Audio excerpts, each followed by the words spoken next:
What is going on, guys? Welcome back to the channel, and today we're going to be doing another weapon breakdown for Battlefield 2042, this time covering the MP9. In these weapon breakdowns we're going to be going through a bunch of stats that you guys need to know, such as rounds per minute, reload times, bullet velocity, damage over distance, bullets to kill over distance, and time to kill over distance as well. On top of those stats we'll then go over the recoil pattern for the weapons, and then lastly I'll go over 3 unique loadouts that I've crafted for specific playstyles, for those of you who aren't 100% sure on which attachments to use. Before we get into it, if you guys do end up enjoying this video, then be sure to leave a like down below, and if you are new to the channel then definitely hit that subscribe button and turn on those notifications, as there's going to be plenty more content like this on the way in 2022. With that being said though, guys, let's get stuck right into my weapon breakdown for the MP9. So the MP9 is obviously classed as an SMG, and you'll unlock this one at level 36. Now it has a magazine size of 30+1 in the chamber, and it fires at a rate of 899 rounds per minute, which is actually the second fastest out of the SMGs in 2042. Now for its reload times, it takes 2.23 seconds for a tactical reload, which is when you manually reload it, or it has an empty reload time of 2.66 seconds, which is when it automatically reloads after running out of bullets. As for the velocity, it sends its ammunition down range at 340 meters per second, which is actually the slowest out of all of the SMGs currently in the game, but only by a little bit in most cases, so it's almost on par with those other weapons. Now getting into the more detailed stats for the MP9, keep in mind these values are all based off of body shots, and when it comes to SMGs, headshots have a 2x multiplier, so any value that you see in these graphs are just doubled when you land them to the head rather than the torso or the limbs. The MP9 deals 26 damage per bullet up to 4 meters, then between 5 and 29 meters it drops down to 22 damage per shot. From 30 to 39 meters it drops to 18 damage per shot. From 40 to 49 meters it drops to 15 damage per shot. From 50 to 74 meters it drops to 13 damage per shot, and then at 75 meters and beyond it'll drop down to 12 damage per shot. So it has a quick drop off initially, but the drop off does steady out over longer ranges. As for the bullets that it takes to kill over distance, and again keep in mind these are just body shot stats here, it takes 4 shots to kill up to 4 meters, then between 5 and 29 meters it takes 5 shots to kill. From 30 to 39 meters it takes 6 shots to kill. From 40 to 49 meters it takes 7 shots to kill. From 50 to 74 meters it takes 8 shots to kill, and then at 75 meters and beyond it'll take 9 shots to the body to kill an enemy. Lastly, moving on to the time to kill over distance, it kills in 200 milliseconds up to 4 meters, then 266 milliseconds between 5 and 29 meters, 333 milliseconds between 30 and 39 meters, 400 milliseconds between 40 and 49 meters, 467 milliseconds to kill from 50 to 74 meters, and then from 75 meters and beyond it will take 533 milliseconds to kill. Obviously these stats do vary quite a bit once you account for headshots and miss shots like I mentioned, but assuming you hit every shot to the body at these ranges, then these stats are accurate according to that situation. Now moving on, we have the recoil pattern for the MP9, and as you can see it essentially just recoils vertically and slightly to the right. It actually doesn't have too much vertical recoil at all, but the horizontal recoil is actually pretty heavy compared to a lot of other weapons in the game, so it can take a little bit of adjustment to get the hang of that at any distance beyond close range, but overall it's still probably one of the more accurate SMGs in the game.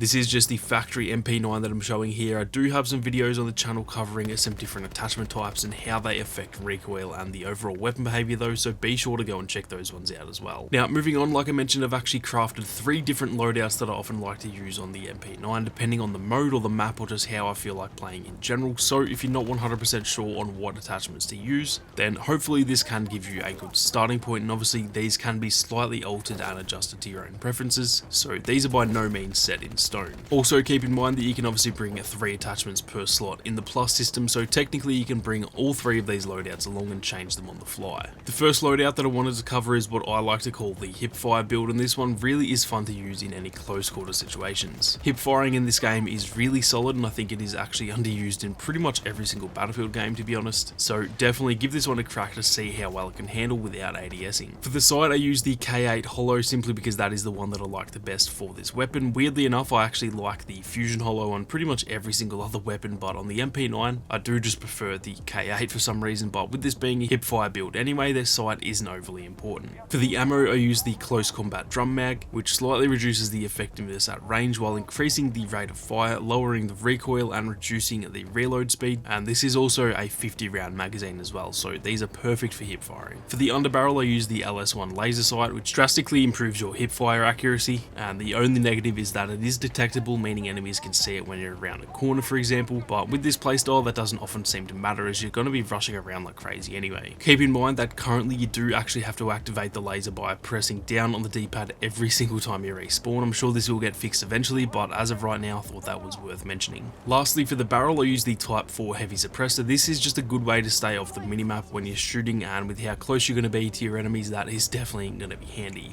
Now moving on to the second loadout that I wanted to cover, this one is the added range build, and exactly as it sounds, this one just makes the MP9 a little bit more viable at long range. Now you'll notice that I didn't actually call it the long range build because SMGs just obviously aren't built for long range engagements, so this isn't really to be used like an AR or an LMG or something, but it will just make it a little bit more viable at that mid range and beyond. For the sight I use the UH1 Smart 1.5x scope. This one is a personal favourite of mine as it has a nice clear sight while also not being too zoomed in, which you definitely don't want with an SMG. For the ammo I use the extended mag. The MP9 doesn't have any high power rounds or anything like that, so the extended mag is just the best option compared to the other ammo types. For the underbarrel I use the LWG grip. This one is the best grip in the game for static shooting, which to be fair won't always be the way that you're going to be using an SMG, but it does still just help out in those proper mid to long range engagements. Lastly, for the barrel I use the tactical compensator, as this just reduces that horizontal recoil on the MP9 and that will allow you to have better control of the weapon at range. Like I said, this build is definitely going to make the weapon a little bit more effective at range, but it is not going to turn it into a sniper, so you do still want to keep to those sort of close to mid-range engagements, with this build being mostly focused on the mid-range. Now lastly, for the third loadout, this one is called the all-rounder build, and this is essentially the loadout that I use about 90% of the time when I'm running the MP9. In my opinion, this is probably the meta loadout for the weapon overall. It seems to suit its playstyle way more than anything else. So if you run this loadout while also bringing along the attachments that I mentioned in the last two builds and switch them around whenever necessary, you should have all bases covered. For the sight I use the K8 Hollow again, as like I said, this is just a nice clear sight and it's easily my own personal favourite for this weapon despite not being my favourite on the other weapons. I'm weird, I know, there's no logic there, but that is just the sight that I prefer for some reason.